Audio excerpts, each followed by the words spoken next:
సోను తల్లి ఒక మాట చెప్పింది ధైర్యంగా, నా పిల్లలందరినీ అవసరం అనుకుంటే గోమాత రక్షణ కోసం నేను సమర్పించుకుంటాను. అంటే ఒక హిందువుగా గోవును రక్షించడం లోపట ఎంత సెంటిమెంట్ ఉంటుంది, ముఖ్యంగా తల్లులకు ఎంత సెంటిమెంట్ ఉంటుంది అనేటువంటిది చాలా ఆశ్చర్యం వేసింది. చాలా నేషనల్ మీడియా అంతా కూడా ఆ న్యూస్ కోసం తిరిగినాయి హాస్పిటల్ చుట్టూ, సోను తల్లి ఇంటర్వ్యూ కోసం. ఈ రోజున పోలీసు ప్రతిసారి మనం చూస్తుంటాం కదా భరత్ గారు, దేవాలయం మీద దాడి చేయగానే పిచ్చోడవుతారు. ఎందుకంటే మత సహనం కాపాడడం చాలా ప్రాముఖ్యం అన్నట్టు ఈ ప్రభుత్వ పోలీసు యంత్రాంగానికి. కాబట్టి దేవాలయం మీద దాడి జరగగానే తెర మీదకి పిచ్చోడు వస్తాడు. రోడ్ల మీద ప్రాణాలకు తెగించి ఆవులను కాపాడినటువంటి వాళ్ళ మీద దొంగ కేసులు, డెకాయిట్ కేసులు. ఇది మొదటిది కాదు. ఇవాళ డ్రైవర్లను కొట్టినరని, లేకపోతే వాళ్ళ మీద ఉన్నటువంటి ఉంగరాలు గొలుసులు గుంజుకున్నారని, అంటే ఈ బుజ్జగింపు రాజకీయాల కోసం పోలీసు యంత్రాంగం ఎంత దిగజారి పనిచేస్తుందో నేను చెప్తా ఉన్నా. ఇవాళ అదే రిపీట్ చేసిండ్రు సోను మీద. ఇవాళ డబ్బులు డిమాండ్ చేసిరు అనేటువంటి ఒక తప్పుడు ఆరోపణ. ఎందుకనంటే వాళ్ళు సెక్యులరిజం చాటుకోవాలి కదా. ఎందుకంటే వాళ్ళకు ఆవులను తినడానికి పంపియాలా. వందలాది చెక్ పోస్టులు దాటుకొని ఏ విధంగా భాగ్యనగర్కు బహదూర్పురకు గోలు పోతున్నాయి. ఎవడింట్లో దొంగ, ఎవడు దొంగ? విశ్వనగరము లక్షల కెమెరాలు దాటుకొని, కమాండ్ కంట్రోల్ రూములు దాటుకొని వేలాది ఆవులు బహదూర్పురకు పాత పట్టణానికి వచ్చి కట్టేసి ఉంటే ఎవడు చేతులు కట్టుకొని కూర్చున్నాడు? ఎవడు అసమర్థునిగా కూర్చున్నాడు? ఎవని అసమర్థత, ఎవని లంచగొండి కారణంగా ఇవాళ వందలాది చెక్ పోస్టు దాటి తెలంగాణకు, హైదరాబాద్ కు గోవులు వస్తున్నాయి? ఈ ప్రశ్నకు ప్రభుత్వం, పోలీసులు సమాధానం చెప్పాలా. దారుస్థలం ఎజెండా అమలు చేస్తేందుకు, రజాకార్ ఎజెండా అమలు చేస్తేందుకు, ఎంఐఎం ఎజెండా అమలు చేస్తేందుకు ఇవాళ చట్టాలను కూడా అవహేళన చేసేటువంటి స్థితిలో ఇవాళ ఈ రాష్ట్ర ప్రభుత్వం ఉంది. పొద్దున్న లేస్తే రాజ్యాంగం పట్టుకొని తిరుగుతున్నారు ఈ మధ్యన రాహుల్ గాంధీ అండ్ కంపెనీ. ఇవాళ అంబేద్కర్ గురించి పెద్ద పెద్ద ఉపన్యాసాలు ఇస్తారు. హైదరాబాద్ లో నిలువెత్తు అంబేద్కర్ విగ్రహం పెట్టుకున్నారు. ఆ మహనీయుడే చెప్పిండు కదా, ఆర్టికల్లో పొందుపరిచి పశు సంపదను కాపాడుకోవాలా, ప్రజల యొక్క విశ్వాసము దేశ వ్యవసాయ రంగానికి మూలాధారం. ఇవాళ ఈ రాష్ట్ర ప్రభుత్వానికి ఎందుకు చిత్తశుద్ధి లేదు? మహాత్మా గాంధీ ఫోటోలు పెట్టుకొని తిరుగుతున్నారు కదా, గాంధీ వారసులమని చెప్పుకుంటారు కదా. గాంధీ స్వాతంత్రం రాగానే గోహత్య నిషేధ చట్టాన్ని కోరుకున్నాడు. ఇవాళ వీళ్ళు చెప్పాలి, ఇవాళ ఈ రాష్ట్రం లోపల ఒకటి అమలైతుంది, డాక్టర్ బిఆర్ అంబేద్కర్ ఇచ్చిపోయినటువంటి రాజ్యాంగం అమలైతలేదు, కాసిం రజ్వీ ఇచ్చిపోయినటువంటి రజాకార్ ఎజెండా అమలైతుంది. అందులో భాగంగానే ఇవాళ దేవాలయాల మీద దాడులు జరుగుతా ఉన్నాయి. But CM Revanth Reddy Goraksha policy అన్నారు, గోశాలలు నిర్మిస్తామన్నారు. అప్పుడు మిమ్మల్ని కూడా పిలిచినట్టున్నారు, పిలిచారా రివ్యూకు? మమ్మల్ని అదే హిందువులను మోసం చేస్తేందుకు ఈ కుహానా సెక్యులిజం అనేటువంటి మతం మారుస్తుంది. సెక్యులిజం ఇవాళ సెక్యులిస్ట్ ఎవరు హిందువు కాదు భరత్ గారు, మనం మోసపోవద్దు.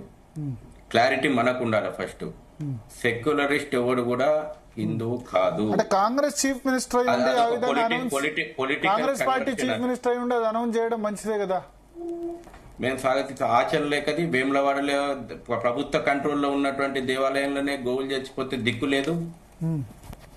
వేములవాడ ఒక మంత్రి, కనీసం దేవాదాయ శాఖ మంత్రి పోయొచ్చిందా? వాళ్ళకన్నా సోయి ఉన్నదా? ప్రభుత్వ ఆధీనంలో ఉన్నటువంటి కేవలం గోశాలల పేరు మీద అది ఎజెండా వేరే, వాళ్ళకు చాలా భూదాన్ భూముల మీద కన్నేసినటువంటి ఎజెండా ఉంది. ఆ ఎజెండాకు నేను ఇప్పుడు ఓదలుచుకోలేదు భరత్ గారు. ఇంకా పూర్తి వివరాలు మేము తెప్పిస్తున్నాం. భూదాన్ భూములను ఏ రకంగా ఈ కాంగ్రెస్ ప్రభుత్వాలు కొల్లగొట్టినాయి, కోట్ల రూపాయల, లక్షల కోట్ల రూపాయల భూదాన్ భూములు ఇచ్చిందే గో సంరక్షణ కోసం. పూర్తిగా అన్యాక్రాంతం చేశారు. ఇప్పుడు మరొక కన్నేసిరు గోశాలల పేర్ల మీద చెప్పేసేసి భూదాన్ భూములను ఎట్లా కాజేయాలనేటువంటిది. మంచి చేస్తే సమర్థిద్దాం, అందరం వెల్కమ్ చేద్దాం. కానీ ఇవాళ నేనేమంటున్నాను, ఇవాళ గతంలో భయంకరమైనటువంటి హిందూ పాలన చూసినాం. యజ్ఞాలు యాగాలు నాకంటే ఎక్కువ చేయలేదని అన్న పాలన చూసినాం. పేరు మీకు అర్థమై ఉంటది. రావణాసుడు కూడా గట్లనే యజ్ఞాలు యాగాలు చేసిండు, కానీ పాపం చేసిండు. గత 10 ఏళ్ల పాలనలో కారు స్టీరింగ్ అంతా ఎంఐఎం చేతిలోనే ఉన్నది. ఇప్పుడు చేతి చేతి కలిసింది. ఇవాళ చేతి కలిసే కదా ఎందుకు జూబ్లీహిల్స్ లో గుడి ఎందుకు గుల్లగొట్టిండ్రు? ఈ జూబ్లీహిల్స్ జరగబోతున్నటువంటి జూబ్లీహిల్స్ లోపాయికారి ఒప్పందంలో ప్రైమ్ ల్యాండ్ తీసుకుపోయేసేసి ఇవాళ ఎంఐఎంకి అప్పచెప్తుంది కదా గుడిని గుల్లగొట్టింది.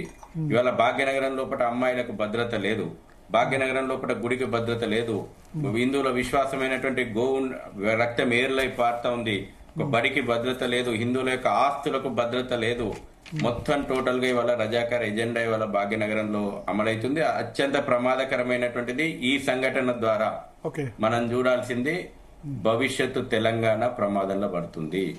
ఇవాళ డిఫెన్స్ ఎస్టాబ్లిష్మెంట్ చుట్టూ మొత్తం రోహింగ్యా బంగ్లాదేశీలు చేరిపోయినారు.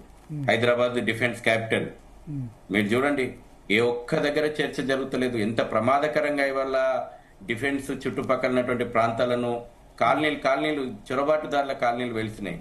ఇవాళ డంపింగ్ యార్డులు కూడా అక్రమ ఆయుధ డంపింగ్ యార్డులు హైదరాబాద్ లోపల ఉన్నాయి అనడానికి ఇవాళ ఇబ్రహీం చేతిలో దొరికినటువంటి ఆయుధమే ఒక సాక్ష్యము.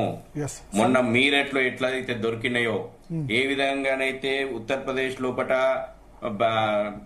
అనేక నగరాల లోపల అక్కడ పోలీసులు సమర్థంగా పనిచేసి మారణాయుధాల డంపింగ్ యార్డ్స్ ను కనిపెట్టిరు. ఇవాళ భాగ్యనగరంలో బహదూర్పురాలో కూడా ఉన్నాయి. నేను చెప్తున్నా ఇవాళ బహదూర్పురా లోపల అక్రమ ప్రతి స్లాటర్ హౌస్ లోపల అక్రమ ఆయుధ డంపింగ్లు ఉన్నాయి.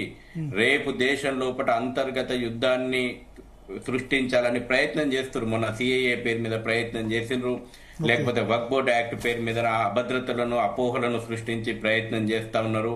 వాళ్ళు చేయకూడనటువంటి ప్రయత్నమే లేదు, అన్ని ప్రయత్నాలు చేస్తున్నారు. ఇవాళ బహదూర్పురాలో ఉన్నటువంటి అక్రమ స్లాటర్ హౌజ్లలో మారణాయుధాల డంపింగులు ఉన్నాయి. ఈ పోలీసులకు దమ్ముంటే పోయి సెర్చ్ చేసి బహదూర్పురాలో ఇల్లు కూడా సెర్చ్ చేస్తే ఈ రాష్ట్రము భవిష్యత్తు లోపల భద్రంగా ఉంటది, ఈ భాగ్యనగరం భవిష్యత్తు లోపల భద్రంగా ఉంటది. ఎంఐఎం ప్రత్యక్షంగా ఈ సంఘ విద్రోహ శక్తులకు, ఈ ఉగ్రవాదం అంటే నేను ఇవాళ ఈ దేశం మీద కేవలం ఇది గో హత్యతోటి మాట్లాడదు. గో హత్య అంటే ఈ దేశం మీద జరుగుతున్నటువంటి ప్రత్యక్ష యుద్ధం ఇది.